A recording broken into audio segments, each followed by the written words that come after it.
हमेशा से ही हमने देखा है घर के अंदर निकी तंबोली राहुल वैद्य के साथ जब भी लड़ती हैं वो बाहर की बात जरूर निकाल कर लाती हैं कि तू तो मुझे मैसेज किया करता था, तू तो मुझे वॉइस नोट भेजा करता था, चल जा, ये वो सारी बातें।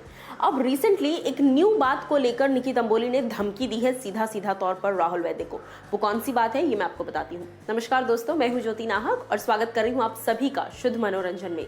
बिग बॉस के घर के अंदर हमेशा से ही बाहर की बातें लाना मना है, लेकिन इस सीजन में सबसे ज्यादा बाहर की बातें जो है वो सामने आई है। राहुल वैद्य निकी तंबोली स्टार्टिंग में दोस्त थे, काफी अच्छे दोस्त बने, फिर अब दुश्मन बन गए, फ्रेंड्स टर्न्ड इनटू एनिमीज, फ्रेनेमीज हो चुके हैं। सो ऐसे में निकी और राहुल वापस से किसी बात को लेकर लड़ रहे थे, जहां पर राखी सावंत और रुबीना दिलैक के बीच की किचन ड्यूटीज को लेकर लड़ाई हो रही थी। वहां पर निकी जो है वो अर्शी और रुबीना के कान में खुसफुसा कर कुछ कहती हैं राहुल को देखते हुए, जिसके बाद राहुल वैद्य को गुस्सा आता है और वो कहते हैं निकी देख, जो बोलना है ना मुंह पे बोल, पीठ पीछे मत बोला कर, मुंह पे बोल अगर हिम्मत है तो। और उसके बाद निकी जो है वो कहती है कि अरे तू मेरे से क्यों बात कर रहा है, चल जा ना, मेरे से बात मत कर, तेरी तो गर्लफ्रेंड को भी मैं पसंद नहीं हूँ। जैसे निकी ऑलवेज कहती आई है वैसे ही निकी ने साफ तौर पर कहा कि तेरी तो गर्लफ्रेंड को भी मैं पसंद नहीं हूँ, तेरी गर्लफ्रेंड को नहीं अच्छा लगता ना कि तू मेरे से बात करता है, तो प्लीज मुझे रिस्पेक्ट नहीं कर सकता तो उसको तो रिस्पेक्ट कर। उसने ही बोला है ना कि शी हेट्स मी, तो बात मत कर मेरे से। और राहुल जो है वो भड़क जाते हैं, वो कहते हैं कि निकी दिशा को बीच में लेकर मत आओ, उनको बीच में लेकर मत आओ। जिसके बाद निकी कहती हैं कि मैं बीच में लेकर नहीं आई हूं, मैं तो बोलूंगी, क्योंकि मीडिया ने बाहर से आकर ये बात मुझे बताई कि उसको मैं पसंद नहीं हूं और उसको पसंद नहीं है कि तू मेरे से बात करे, तो वो बात मीडिया लेकर आई है बीच में, तो मैं तो लाऊंगी। इस तरीके से निकी जो है वो जिद करने लग गई।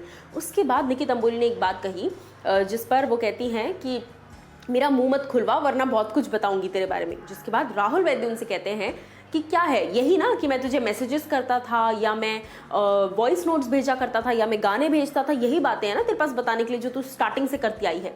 आपको याद होगा ये बात निकी ने पहले भी कही थी जब राहुल काफी अनकंफर्टेबल हो गए थे। उन्होंने कहा था कि मुझे अब इस लड़की से बात नहीं करनी, because definitely it is character assassination और डिसरिस्पेक्टफुल लगता है थोड़ा सा, है ना, आप ये चीजें बता रहे हो जब। अब उस चीज पर राहुल जो है वो फिर से चढ़ गया और उन्होंने बोला कि हाँ ज्यादा से ज्यादा यही बताएगी ना जो पहले से बताती आई है, बोल दे, यही बोल दे, मुझे फर्क नहीं पड़ता, ठीक है, तुझे जो बोलना है बोल। उसके बाद निकी तंबोली ने एक्चुअल धमकी जो है वो शुरू करी। निकी तंबोली साफ तौर पर कहती हैं कि तू जो है यहाँ पर काउच पर बैठकर, वो तो पुरानी बात हो गई मैसेजेस वाली, अब जो है वो तो मेरे पास नया है। यहाँ पर काउच पर बैठकर तूने जो बोला था ना वो टेलीकास्ट होना इंपॉर्टेंट है, वो टेलीकास्ट होना जरूरी है, फिर पता चलेगा कि तू क्या है, फिर तुझे मजा आएगा, फिर तुझे समझ में आएगा। सो निकी जो है वो फुल ऑन अग्रेसिव मोड में आ गई और उन्होंने इतना कुछ कह दिया राहुल को लेकर, और राहुल जो है उसके बाद चुप हो गए और वो जो है वहाँ से निकल गए कि मुझे बात नहीं करनी है, और वो वहाँ से ये कॉन्वर्सेशन जो है ख़त्म हो गया। अब यहाँ पर सवाल ये आता है कि ऐसी कौन सी धमकी है जो निकी तंबोली राहुल वैद्य को दे रही हैं कि यहाँ पर काउच पर बैठ कर आने की, बेसिकली वो घर के अंदर की बात है, तो काउच पर बैठकर तूने जो भी चीज़ें मेरे को बोली हैं, काउच पर बैठकर तू जो भी चीज़ें कर रही है, बोला है जो भी तूने मुझे, वो चीज़ें मैं बाहर जनता को बताऊंगी, वो चीज़ें टेलीकास्ट होनी चाहिए। अगर मेरा मुंह खुल गया ना तो देख लेना। तो निकी ने इतनी सॉलिड लेवल पर धमकी दी है, इस पर आप लोगों को क्या कुछ कहना, आप लोग मुझे ज़रूर बताइए कमेंट सेक्शन में।